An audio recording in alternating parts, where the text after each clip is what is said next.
जय श्री कृष्णा दोस्तों, स्वागत है आपका मन की सोच यूट्यूब चैनल में। दोस्तों, आज का प्रसंग जो आपके मन की सोच को बदलने वाला है, इसलिए कहानी को अंत तक सुनिएगा। दोस्तों, एक नगर में भूख, प्यास, नींद और आशा नाम की चार बहनें रहती थी। एक बार चारों बहनों में लड़ाई हो गई। भूख कहती मैं बड़ी हूँ, प्यास कहती मैं बड़ी हूँ, नींद कहती मैं बड़ी हूँ और आशा कहती कि मैं बड़ी हूँ। चारों इस विवाद को लेकर राजा के पास पहुंची। एक ने कहा मैं बड़ी हूँ, दूसरी ने कहा कि मैं बड़ी हूँ, तीसरी ने कहा मैं बोली हूँ, इसी तरह चौथी ने कहा मैं बड़ी हूँ। राजा यह सुनकर पहले भूख से कहा कि तुम बताओ कैसे बड़ी हो। तो भूख ने कहा मैं इसलिए बड़ी हूँ क्योंकि मेरे ही कारण घर में चूल्हे जलते हैं, अच्छे अच्छे पकवान बनते हैं और जब थाली सजा के दी जाती है तब मैं खाती हूँ, इसलिए सबसे बड़ी हूँ। यह सुनकर राजा ने अपने सैनिकों को आदेश दिया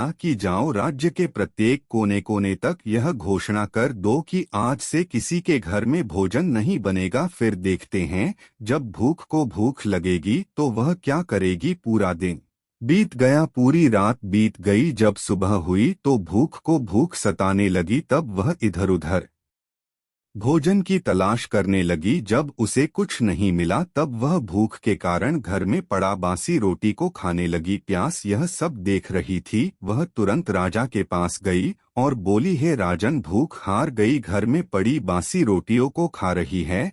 देखिए, मैं सबसे बड़ी हूँ। तो राजा ने कहा, तुम कैसे बड़ी हो बताओ। प्यार उसने कहा, मैं बड़ी हूँ क्योंकि मेरे लिए ही कुएं और तालाब लोग खुदवाते हैं एवं बर्तनों में पानी का संचय करते हैं और जब किसी पात्र में मुझे भरकर देते हैं तभी मैं पीती हूँ, इसलिए मैं बड़ी हूँ। यह सुनकर राजा ने अपने सैनिकों को आदेश दिया, जाओ, पूरे राज्य में घोषणा कर दो, कोई भी कुएं और तालाब न खुदवाए और किसी भी पात्र में पानी न भरे। सभी कुएं और तालाब पर कड़ी पहरा लगा दो। देखते हैं जब प्यास को प्यास लगेगी तो ये क्या करेंगी। पूरा दिन बीत गया, एक रात बीत गई। जब दूसरे दिन प्यास को प्यास सताने लगी तब यह इधर उधर भटकने लगी। जब उसे कहीं भी पानी पीने को नहीं मिला तो मजबूर होकर गड्ढे का पानी पीने लगी। नींद यह सब देख रही थी। उसने तुरंत राजा के पास जाकर कहा, हे राजन, प्यास हार गई, वह गड्ढे का पानी पी रही है,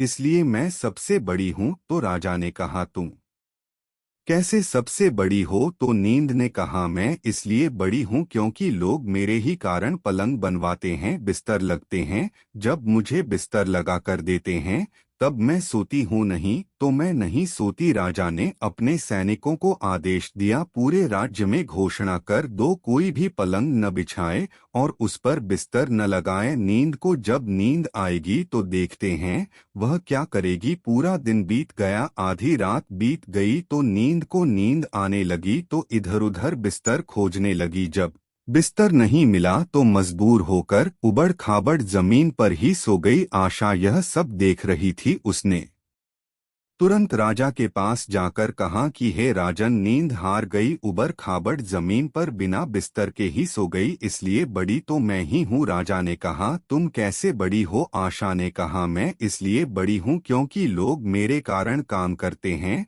और नौकरी धंधा मजूरी करते हैं, परेशानियां उठाते हैं, लेकिन आशा के दीप को बुझाने नहीं देते हैं। राजा ने यह सुनकर अपने सैनिक को आदेश दिया, पूरे राज्य में घोषणा कर दो, कोई भी नौकरी ना करें, कोई मेहनत मजदूर ना करें, कोई भी काम धंधा ना करें, कोई भी आशा की दीप ना जलाए। आशा को जब आश लगेगी तब कहाँ जाएगी। पूरा दिन बीत गया, आधी रात बीती। जब आशा को आस जगी तब वो उधर उधर गई, पर चारों तरफ सन्नाटा था। सिर्फ एक कुम्हार टिमटिमाते दीपक के उजाले में काम कर रहा था। वो वहां जाते दिख गई। कुम्हार सोने का दीपक बाती और सोने का महल बन गया। दोस्तों, जिस प्रकार कुम्हार की आशा पूरा हुआ, इसी प्रकार आप लोगों की भी आशा पूरी हो। आप लोग भी आशा का दीपक प्रज्वलित और कर्म को करते रहिए। दोस्तों, आशा करते हैं यह कहानी आपको अच्छी लगी होगी तो वीडियो लाइक करके चैनल को सब्सक्राइब कर लीजिए एवं एक बार कमेंट में लिख दीजिए, जय श्री कृष्णा।